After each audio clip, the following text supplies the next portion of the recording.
Charlotta Bass was an African-American woman who lived in the late 1800s and early 1900s. She was arguably one of the most influential African-American women at the time of peak segregation. She lived her life to fight for equal rights and fight against racism and other injustices. During the late 1800s and early 1900s, the rights of women and African Americans were slim to none. As many people know, in this era, women stayed at home and took care of the house while men went out to work and financially support their family. While this was a typical household scenario, there were still some women that went into work in order to make a living, and one of these women was Charlotta Bass. She was a goal-driven woman with a lot of ambition, and she worked for a company that sold ads for about a decade, but then she moved across the country. It was after this move that we really started to see Charlotta's ambition and strive to make a difference in the world. Here she worked for a newspaper company, but after only a short period of time, she gained ownership of it. This newspaper company was called the California Eagle and was one of the first African-American-owned newspapers. However, Charlotta did not stop there. She continued to use her newspaper company and platform to speak out about equal rights, discrimination, and racism. She wanted to find truly equal rights that didn't have loopholes, which was a regular occurrence. For example, there was a law passed in 1870 that allowed all men to vote, regardless of their race. But there were many different ways that people were legally still denying men that were not white their legal right to vote. Charlotta did everything in her power to take a stand against injustices like this. She was heavily involved in politics and ran for many different political roles.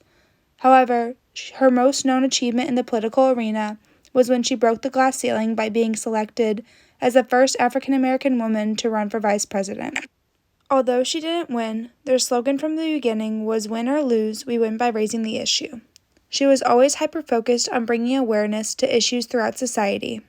Many issues, especially those involving racism, were essentially brushed under the rug and hidden from society. These topics were not broadcasted or talked about by the mass media. Charlotta made sure to include each and every issue being hidden in her newspaper. She wanted the word to get around about all of these injustices.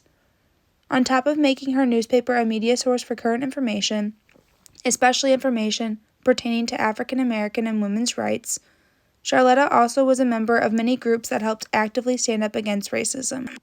One of these groups was the National Association for Advancement of Colored People, which Bass actually held a role of leadership in.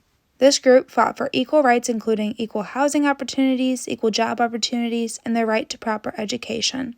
Charlotta Bass spent the majority of her life fighting for equal rights for African Americans. This is something our society continues to struggle with today. Racism affects our society like a plague that no one has yet found the cure to. From the lack of equal job opportunities and racial slurs to unjust crimes and police brutality, there is still an immense amount of racism spread throughout society. Although there has been some progress towards change, we still have a long way to go until there are truly equal rights amongst society. Whenever a major racist event occurs, everyone rallies up to protest. However, after a short period of time passes, people who aren't as affected by racism seem to lose interest in the topic. There needs to be a constant push for change rather than there only being a push for change after something terrible has happened, including people even losing their lives because of racism. Though Charlotta passed away about half a century ago, her name has not died. Everything she did to change society back then is impacting society today. We can assume that society would benefit if another influential person would come around like Charlotta Bass, but her care and passion for change truly was one of a kind.